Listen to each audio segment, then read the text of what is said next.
قل إن كان آباؤكم وأبناؤكم وإخوانكم وأزواجكم وعشيرتكم أموال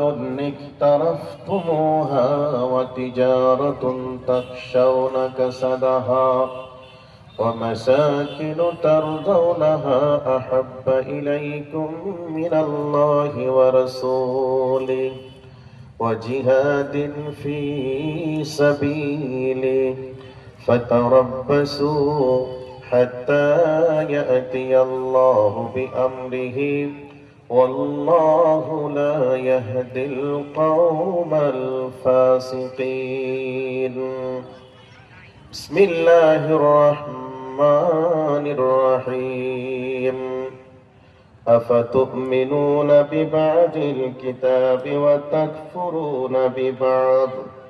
فما جزاء من يفعل ذلك منكم إلا خزي في الحياة الدنيا ويوم القيامة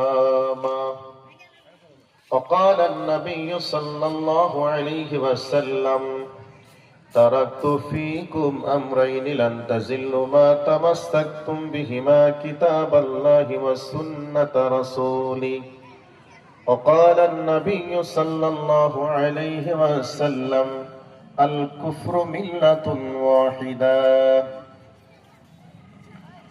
মুসলিম জাতি একদিন ছিল সর্বজাতির সেরা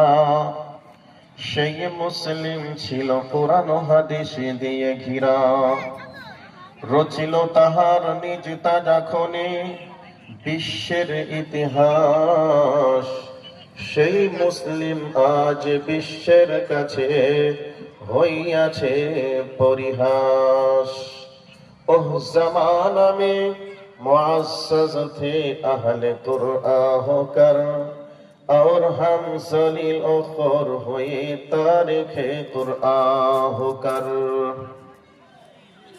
উপস্থিত চলমান সভার নির্বাচিত অত্র এলাকার সুনামধন্য কৃতি সন্তান, আজকের সভার সভাপতি, উপস্থিত আকাশের তারকা সাদৃশ্য উলামায়ে কেরাম, সামনে বসে থাকা ইসলাম পিপাসিত শ্রোতা মণ্ডলী, পর্দার অন্তরালে অবস্থানরতা আমার জননীর জাতিমা ও বোনেরা, সমস্ত রকমের প্রশংসার যিনি মালিক তিনি হলেন আমাদের রব। সেই রবের শিখানো ভাষার মাধ্যমে আমরা প্রশংসা আদায় করি, সকলে বলি আলহামদুলিল্লাহ। তারই পরে